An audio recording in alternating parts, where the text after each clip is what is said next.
This is a tutorial to try and help you understand how to set up a project in iOS using Xcode so that you can receive remote iOS push notifications. We're going to do this with the help of Firebase, which is a new service that Google has acquired. At a high level, notifications are a way for you within your app to get your users' attention. Notifications can be triggered even if the user is not currently using the app in the foreground. They drop down from the top and sort of a standard mechanism with a little alert so that the user can quickly go back to the app to attend to whatever the cause of the notification was. Typical notifications include local notifications. These are notifications that are triggered from onboard the device, and that can be caused because of a specific time. For example, if you set an alarm or a stopwatch. It could also be triggered based on the location of the phone. So I call this a geofence. Other people call it a geofence also. This means that you get a notification when you enter a particular location. So this would be, for example, a reminder that you need to do something when you arrive at home or at work or at school. These geofences are also generated locally by leveraging your phone's ability to know where it is. But what this tutorial is about remote notifications. And these are notifications that aren't initiated from onboard the phone. They're initiated out in the internet somewhere. And they cause a user's phone to display a notification about something that's happening off the phone, something that the phone isn't aware of, so that the user can then connect to the internet, can attend to whatever might be going on. So this could be a news alert that they're interested in. It could be a stock alert that they're interested in. It could be a smart home trigger that they might be interested in. Setting up the trigger on the remote side is not the focus of this tutorial. The focus of this tutorial is how to receive those triggers. So that's what we're going to focus on. Now, it's possible to set up your own infrastructure to do all of that on the website as well. Set up your own web server, set up the connections. But what we're going to leverage is firebase.google.com, which is a third-party service that was recently acquired by Google in order to support notifications broadly across a wide ecosystem of web services. But in particular, it supports iOS as well. And it enables powerful marketing and demographics, sort of a slash between a functional way of notifying your users as well as a marketing process. So in order to set this up, there's quite a few logistics that have to be done in the process of building your app, even before you think about what the functionality of your app is. And that's sort of what we're going to focus on. So let me walk through those steps for us. So the logistics begin with you as a developer setting up an account with Firebase through their website. In order to do that, you need to have a Google account. So any standard Google account that has email, for example, can typically do this. You'll set up that account with Firebase, and then you need to have a developer account with Apple. So while at the time of this filming, the Firebase account was free, the account with Apple is not. You need a developer account, and this has traditionally been $99 a year. And this is going to enable you to, among other things, put a finished app into the store, but it's also going to give you the ability to reach out with remote push notifications to anyone's iOS device that has your app installed. So you need to have an account with Apple Web Services as well. Once you have those two things, you begin making your app within the Xcode ecosystem. You need to make sure that your app has push notification capabilities turned on. And through that, you'll get a unique identifier so that when it's installed on a phone, it can be reached uniquely by the Apple Web Services.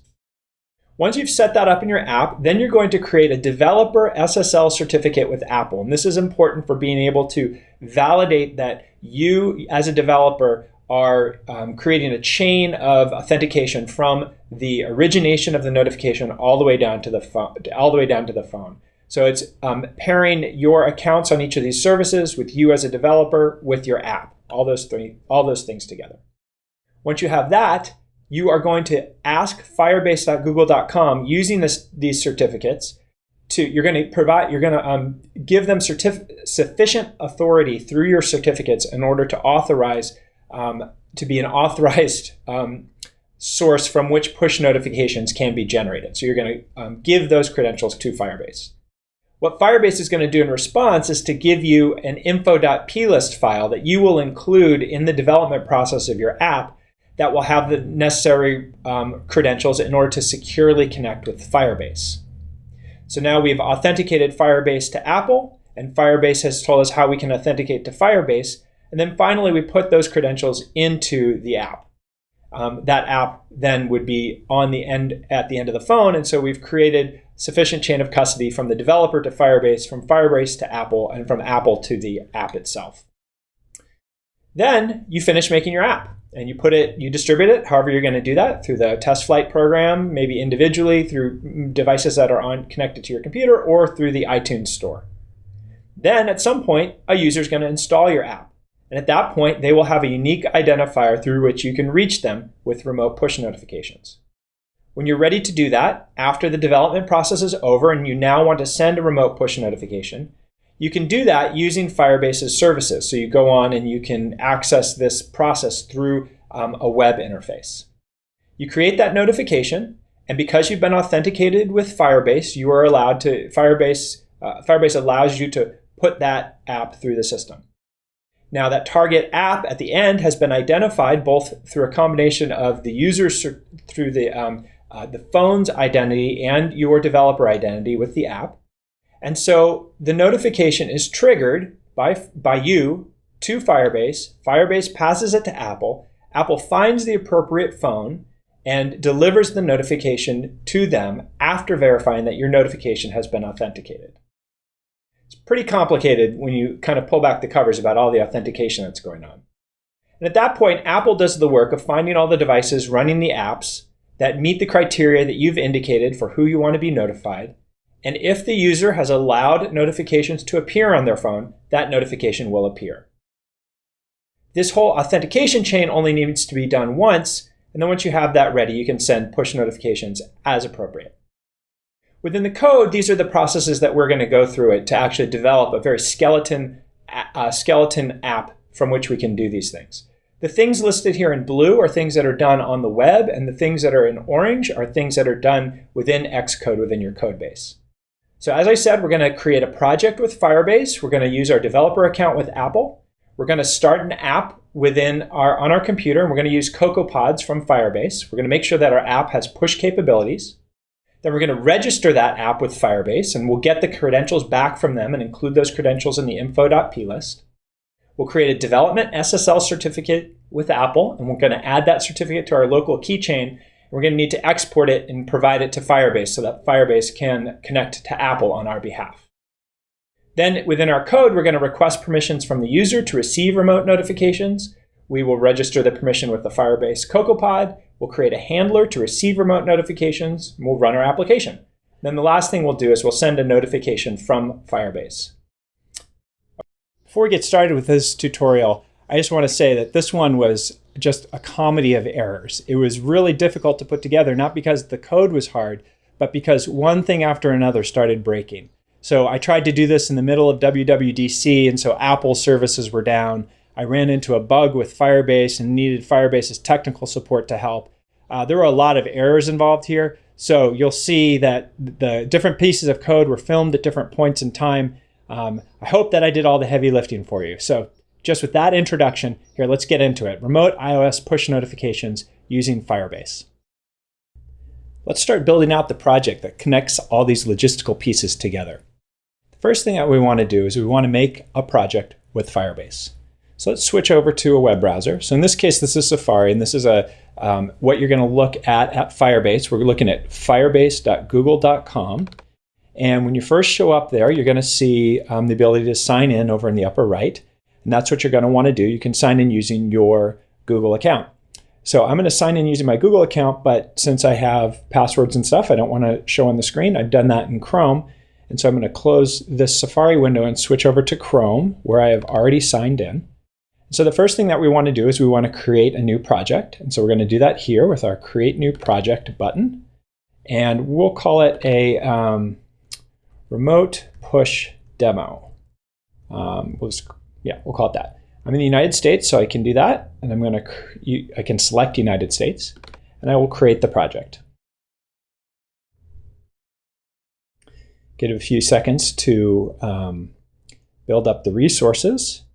And what we are going to do is this is going to be a iOS app, but for the time being, that's all we wanted to do in order to get our app up and running in Firebase. We just wanted to establish that originally. The next thing that we have to do is we have to create a developer account with Apple.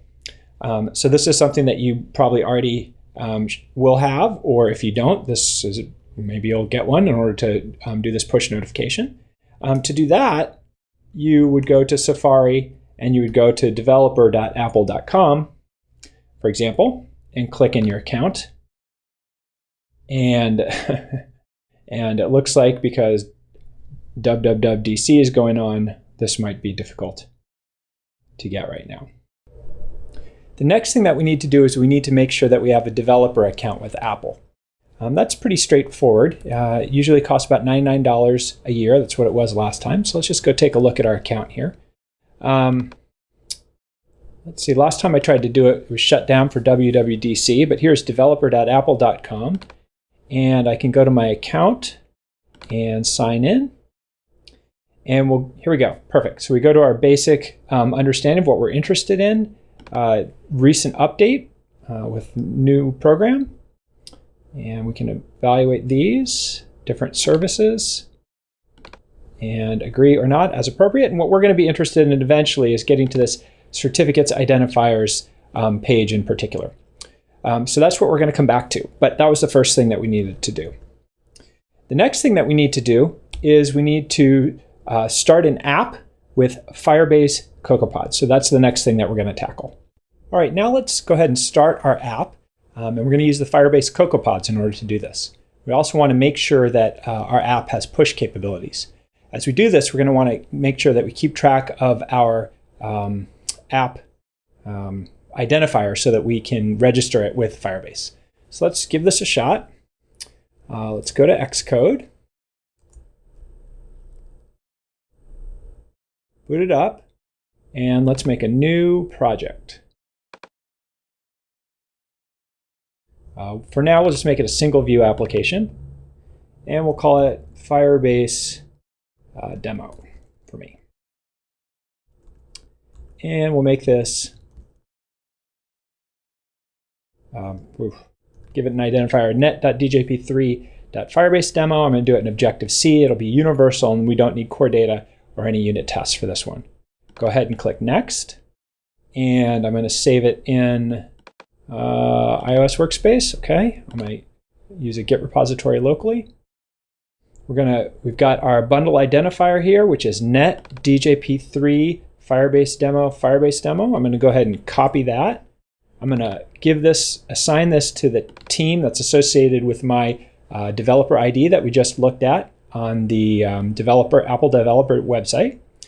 And then the next thing I'm going to do is I'm going to go down to the I'm going to look at the capabilities of my app, and what I want to do is I want to give it push notification capability. So I'm going to turn that on, and it's going to double check that with my app ID, and then we're good to go. So that is creating the app and giving it push capabilities. So that's just the very basic skeleton of our app. Now what I'm going to do is I'm going to close it, and I'm going to go make sure that it is CocoaPod aware, and I'm also going to make sure that it has the right CocoaPods installed. So I'm going to close that out. I'm going to go to my directory that has the correct things. And there you'll see that I've got my two files that are associated with making a basic project in Xcode. And I'm going to go ahead and do pod init. That will give me the template files that I need in order to use CocoaPods. And then I'm going to add down here the two that I want, which is going to be pod single quote Firebase single quote and pod single quote Firebase / messaging. Okay. Great. Close that and then do pod install. Yeah, let's go ahead and do pod install.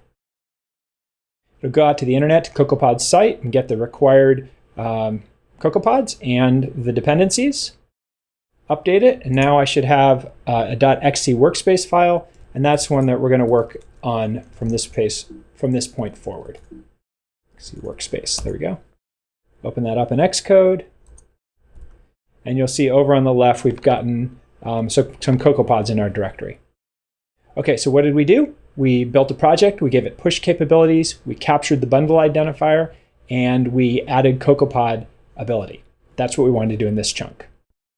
Now that we have our project built, we have the push capabilities built into it, we have a project started on Firebase, and we have a developer account in Apple, we can go and we can get the credentials that we need from the Firebase service in order for the code in our app to be able to connect to it. So let's do that. What we're going to do here is go to our demo code, or the code that you're working on. We're going to select the project level view, and we're going to come over here and get the bundle identifier. I'm going to select it all and copy it. And then we're going to switch over to our Firebase web interface. I've already logged on. I'm going to switch to the console. And here in the console, we'll see the project that we've already started, the remote push demo. I'm going to select that, and I'm going to put here where it says add Firebase to your iOS app. That's what we want to do. So I'm going to select there. And here it's going to ask us what our bundle ID is. I'm going to drop that in there. I don't have an App Store ID because I haven't released this yet, so I'm going to leave that blank for now. I'm going to add this app to this remote configuration. Give it a second, and then you can see that it downloaded the info.plist into my download file. So I'm going to get that and add that to my folder. Let's go ahead and actually do that right now. Here's my project, and let's open our downloads folder. And let's see if we can just drag it right in. Well, let's make sure we've got the spot here that I want to go next to the actual info.plist file that's native to the template for this project. I'm going to add this plist file here, make sure it says copy items if needed, make sure it gets added to the target, and I'm going to move it in. That's going to be a file that the Firebase code references in order to get my credentials. So if you look at it, it's not a mystery. You can see that in here are all the different kinds of identifiers, ID, API key, the kind of things that you need in order to do remote authentication with a service on the web. If we go back to our website, finish our walkthrough process after getting that configuration file in there, it instructs us to do the thing that we've already done, which is to install Firebase. If you didn't initialize your pod before you did it, you can do pod init, but then you edit the profile and add Firebase. And we in particular added Firebase/messaging as well. And then did pod install. That created a .xc workspace file, which is the one that I have opened in the background. Finally, it tells you how to add the initialization code. So we'll go ahead and just copy this for now. And we'll add that to our code after we hit finish. So now what we've got is we've got the basics for our application ready to go. We're going to switch back to Xcode. We're going to select our app.delegate.m file. We're going to import the Firebase code here. And we'll actually import Firebase messaging as well.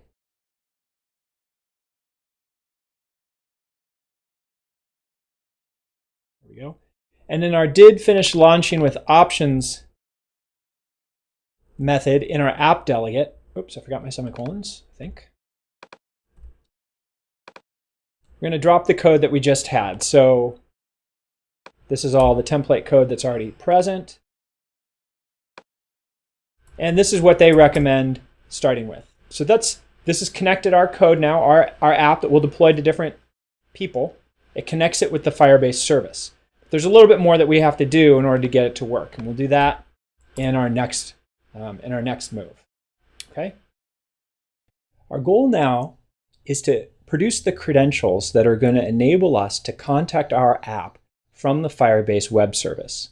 So in order to do this, what we're going to need to do is generate a certificate signing request from our keychain access program on our local computer. We're going to give that to Apple.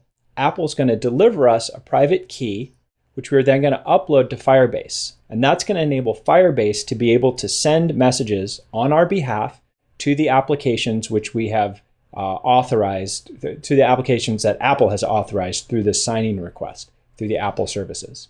So to do that, we need to start by going to Keychain Access. That's a program that's located on your computer. In this case, what I've done is I've selected over on the left certificates so that you can see those. And I've used the filter word Firebase. Nothing shows up so far because I don't have anything in my system. And what I'm going to do is go under Keychain Access. I'm going to select, select Certificate Assistant, and then request a certificate from a certificate authority. This is going to be Apple in this case. So for a user email address, I'm going to use the user email address that's associated with my iTunes account. I'm going to use my email that's associated with my Firebase account. It doesn't really matter. It's just a contact address as long as they all work. I'm going to provide a name for this certificate. So I'm going to say Patterson Firebase Dev Certificate, because this is going to be a certificate that's been created for development as opposed to production environment. Production, you'd go through these same steps to create a production certificate. Although it says that the CA email is required, Apple actually recommends leaving that blank. And then the last thing is to click on Saved to Disk. Let me clarify. Apple recommends leaving that blank when you're requesting a certificate from them for push notification. Then we're going to save that to disk. Go ahead and hit continue. That certificate signing request we'll put in my downloads folder here. Save that and then close that keychain access window. Meanwhile, you can see that my certificate signing request has showed up in my downloads folder. And so now what I want to do is I want to go to Apple's website in order to request a push notification certificate for authorization. So to do that, I'm going to go to Apple's website. This is their developer website. I'm going to select account, and I'm going to log in with the account that's associated with the Xcode project that I'm making. So the Xcode project, you select a team. That team has to be the same account that you signed up for. And in this case, I'm going to select certificate, identifiers, and profiles. We can see that previously I was trying to work through this, so I have one that's currently already here. I'm going to go ahead and revoke that just for the purposes of making sure that we're clear about what's happening here. And instead, I'm going to select development there on the left. And now that I have this window open, I'm going to hit the plus button in order to get a new certificate for Apple push notifications. It asks us what kind of certificate do you need? And in this case, I'm focusing on the Apple Push Notification Service SSL under the development grouping here. Later, I may want to upgrade my app to be in a production environment to go into the Apple Store with an Apple Push Notification Services SSL for Sandbox and production. For now, we'll just do Sandbox. Down at the bottom, you have the ability to continue. And at this point, you're going to have to find the app identifier associated with the Xcode app that you've already created. So now when you created your Xcode app, you have to make sure that you're signed in with your developer account. You have to make sure that in the general pane that your project has a team selected. It needs to be the same team. And then within the capabilities of your project, you have to select that it is push capable. After a few moments, that will cause that application to show up on this drop-down list. Here's an example right here. Not an example, this is actually the app we've been working with. I'm going to select that one and hit continue. It's asking me to create a certificate signing request, and this is the thing that we just made in our keychain access that's over on the right in my downloads folder. And I'm going to upload that. And based on that request, Apple's going to generate a key for me, a certificate and a key. Chose it and continue. The certificate is ready, and so I'm going to download it, and it'll show up over there in my downloads folder. Okay, that's good. Now I need to get those credentials to Firebase. In order to get them into a format that Firebase can understand, I have to go back to Keychain Assistant.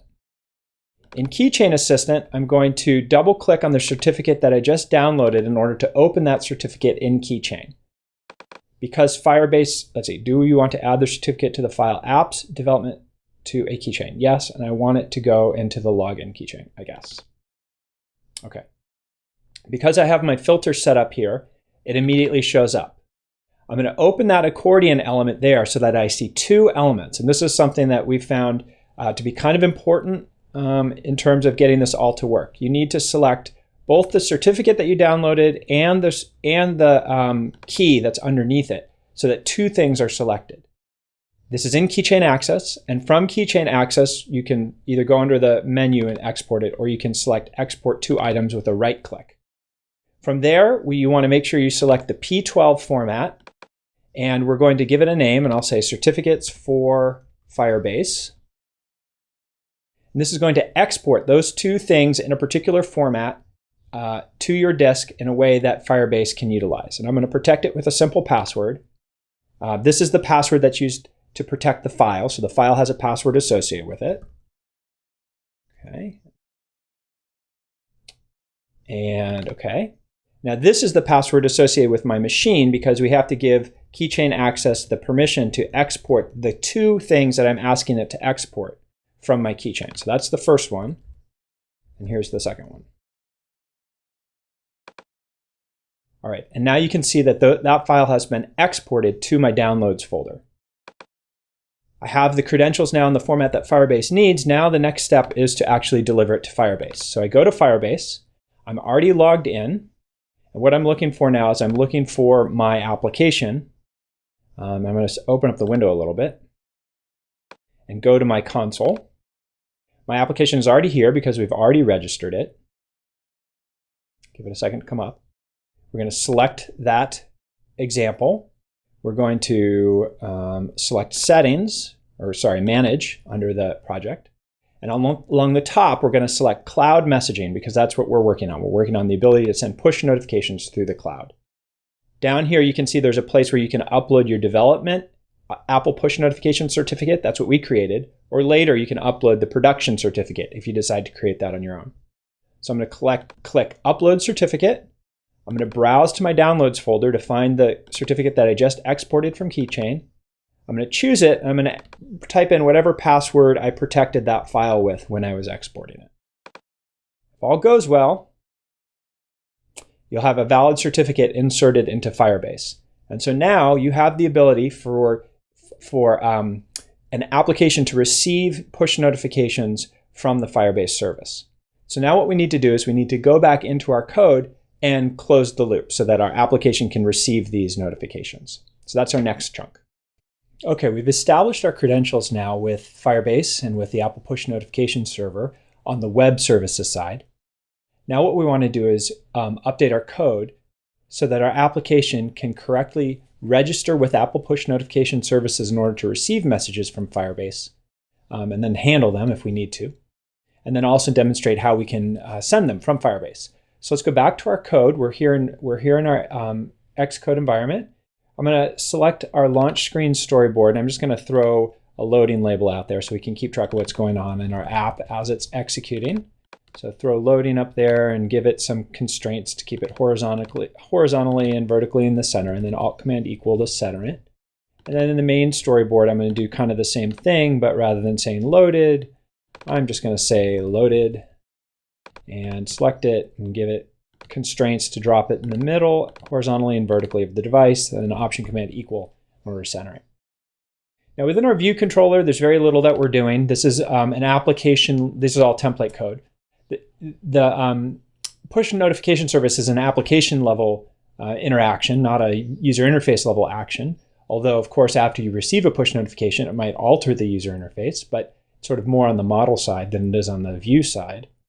So let's go into our app delegate and see what new code we need to add.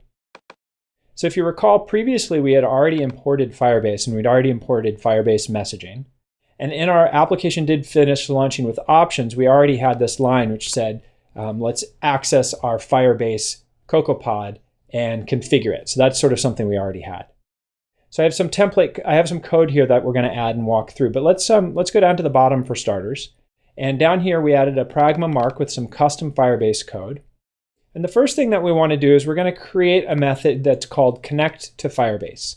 And this is going to be a method that we want to call after we've received a token from our Apple push notification service.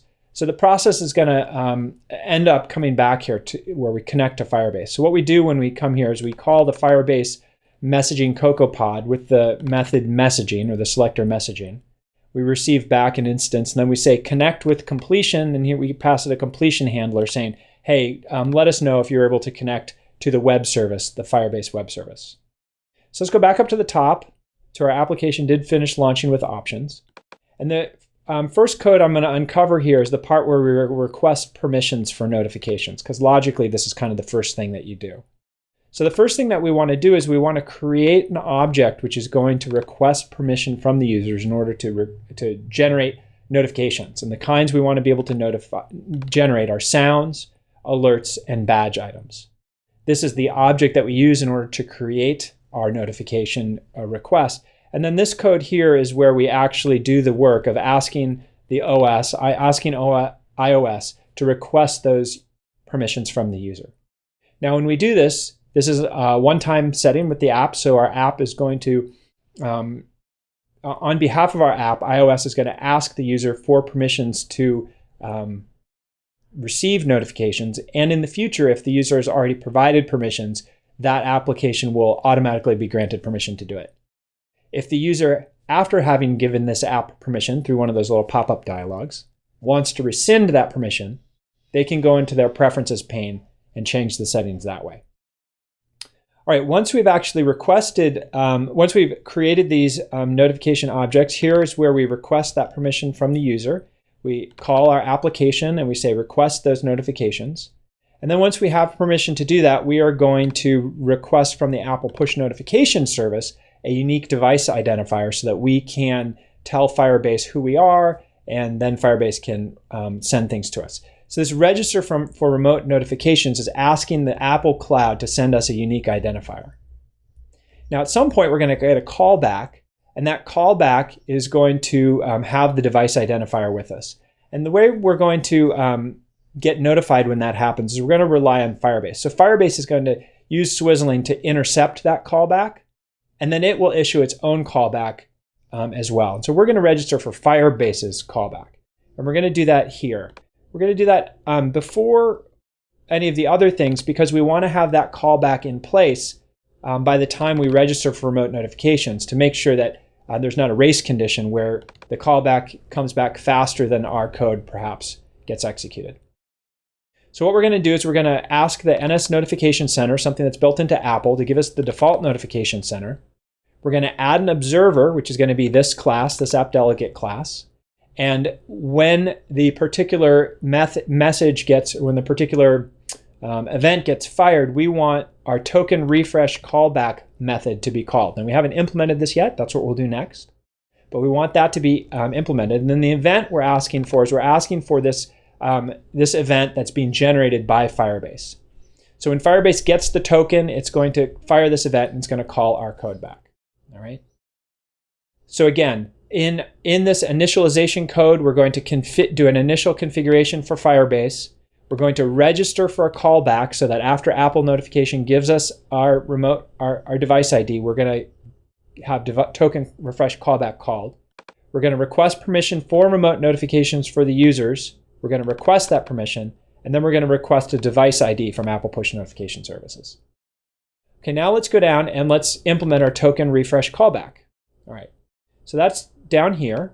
We added it to this custom Firebase code. This is a custom method that we're calling.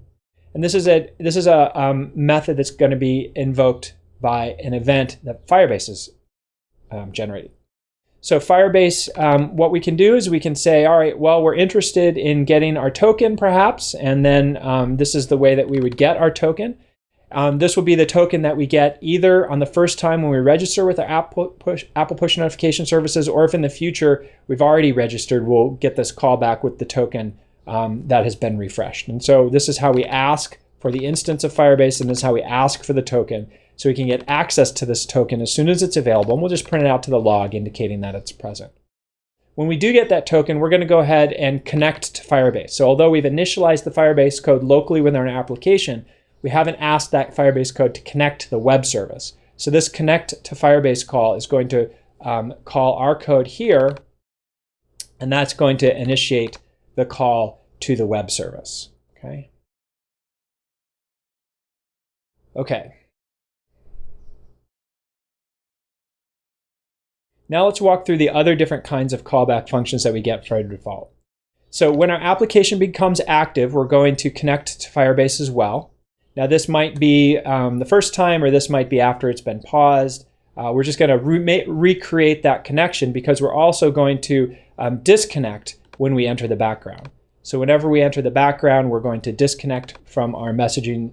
We're going to disconnect the code itself from Firebase, although we'll still receive callbacks from the Apple Push Notification Service. And then we'll reconnect whenever we become active. So we'll sort of disconnect in the background and reconnect internally to Firebase. All right, and so finally, the last thing that we need to do is when we do receive messages from Firebase, we want to be able to handle any data that Firebase sends us, or that we send ourselves via Firebase. So we'll go ahead and open this code up. And this is did receive remote notification as an override of a system call that is built into iOS. And what's going to happen is we're going to receive, as this comment says, if we get this notification message when our app is in the background, this won't get fired until the user starts the application by tapping on it. And we're just going to print out whatever information gets sent to us when we run. All right, so now let's go ahead and run this code within our simulator. Now, simulators aren't able to connect to the Apple push notification service, so we should see that reflected in our log messages, but I just want to make sure everything's running. So the flow is going to be that we're going to register for our callback, we're going to request permission, we're going to request the device ID. Then we're going to try and connect to Firebase immediately whenever our application becomes active, but that's going to fail because we don't have the device token yet, because it's going to happen too fast before the device token comes back. But when we do request the device, when we do get the device token back, we're going to get this callback and we're going to try and connect again. And then the second time that we connect, we should be okay, because we have the device token, we're able to complete that connection. All right, so let's go ahead and run it, not on this device, but on a simulated iPhone 6s Plus. We'll run it, we'll bring up our simulator, and we'll see what we've got here in terms of our log messages. We're loading our application. We load up and we get a lot of messages right away. So let's see what happened here. All right, so some messages about information about, what does it say? It says we've implemented did receive remote notifications, fetch completion, but you still need to add remote notification to the list of your supported UI background modes. Okay, we can do that in the future if we want. Configuring our default app in Firebase, come down here, we can see some stuff about proxy. We can see that we were unable to request that token. We got an error. Let's see if we get any more information about that. We come down here and it says, yeah, in fact, remote notification simulator not supported. So remote notification not supported. But it didn't crash and our application ran okay. So that's terrific. So now what I want to do is I want to do that same thing, but instead of running on the simulator, what I'm going to do is quit the simulator. I'm going to run it on an iPad that I have attached here physically next to my computer. So let me open that up. And if all goes well, we'll see it here on QuickTime. Great. So let's go ahead and run it and install it. And we should see that we get kind of a different set of information coming from NSLog. All right, so we're running, we're loaded. We get the request to send notification. We say, yes, we would like that. Oops, sorry, I'm clicking on the QuickTime. Let me physically tap it. Physically tap OK. Everything's loaded. And let's see what happened here. All right. We didn't get the same error. We did, in fact, see that we got our device token back here, but it says we were unable to connect to Firebase, to the Firebase FCM, whatever that stands for. We were unable to connect to it. So that's kind of a problem. That might have been because I was waiting too long, or I'm not sure what it is, but let me stop for a second and let me rerun that on the physical device. Now that I've provided permission, there we go. That time we were able to connect. So something about my delay in allowing for the permission, that's sort of a problem. I'm not sure exactly what happened there.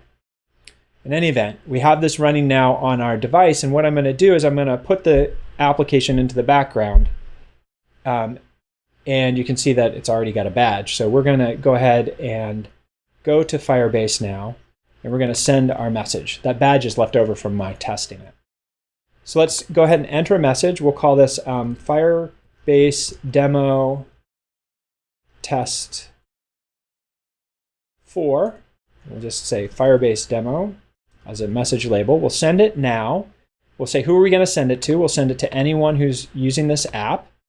We will go ahead and add some advanced options. For example, we're going to go ahead and set the badge. We'll reset the badge, and we're going to set it. Let's set it to 4 because that's the name of our message.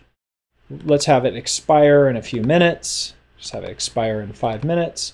And let's send some custom data. We'll just say custom data, and we will say, let's see, what's on my mind? I'm hungry for lunch. So we'll just say lunch is ready. We'll go ahead and send that message. I'm going to switch back to QuickTime so that we can see this message arrive, hopefully.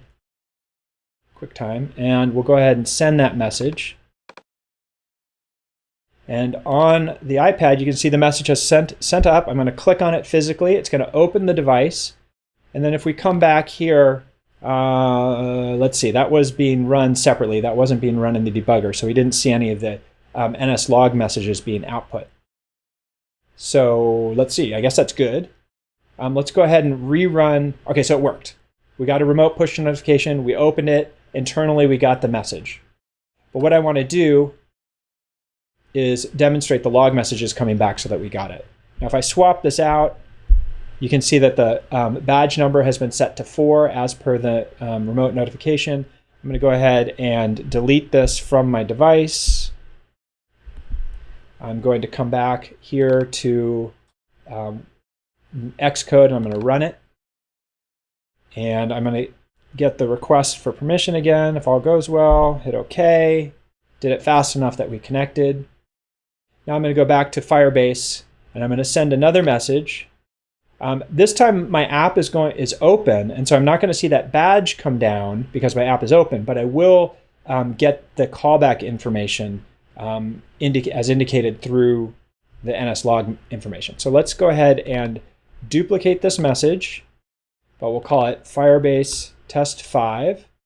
I'll leave everything else the same, but we'll say lunch is really ready now. We'll set our badge count to 5. I'm going to send that message. I'm going to hit send and quickly go back to Xcode. Okay, there, bam. So the message was received. Oops, the message was received. And in QuickTime, we didn't see any badge or anything show up because our application was open. That was our expected behavior. And what you can see is that in our callback message here, did receive remote notification. Our message ID was output, and that's here in our log message.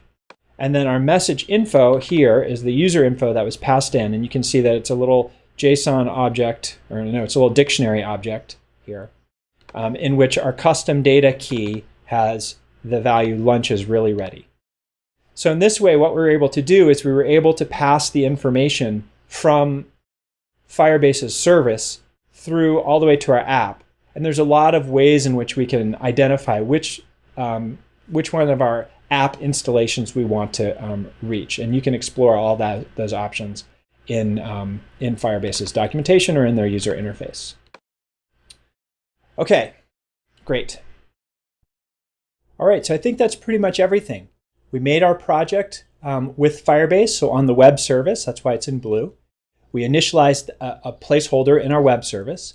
We also had a developer account with Apple so that we could access the cloud push notification services. And then on our computer in Xcode, we created an app that included the Firebase and the Firebase messaging CocoaPods. That was part of changing it from a project to a workspace. Within our app, we made sure that our project had push capabilities, that our team was assigned to our Apple account, and that we kept track of our identifier for the web services. Then we went ahead and we registered our app with Firebase, and what happened when we did that is Firebase gave us back some credentials that we installed as an alternate info.plist next door that Firebase used internally in order to connect to their services. Then we had to go through the process of creating an SSL certificate with Apple, which involved creating a certificate signing request, uploading that to Apple's developer site, downloading the key, importing the key into Keychain, into Keychain Access, and then exporting that in a format that Firebase could use, and then uploading that to Firebase. Firebase then had credentials to send on our behalf to our applications. So then within our code, what we had to do is we had to request permission. In our code, we had to request permission from the user to receive remote notifications. We had to register the permission with the Firebase CocoaPod. We needed a callback function in order to receive the token. That was a handler in order to receive the remote notification. Then we ran our application. We could do whatever we wanted to with the data that came back. We saw that message, lunch is really ready, was sent remotely. So in some sort of application, you might want to send some sort of data that would cause your app to do something in particular.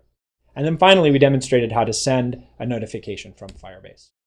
So in summary, remote push notifications allow rich contact with users at any time or any place because it's generated from off of the device. And push notifications options also allow for quick response actions. We didn't demonstrate that, but if you wanted to, you could add extra options besides just opening the application. Great, thanks for your attention. Good luck in setting this up on your own.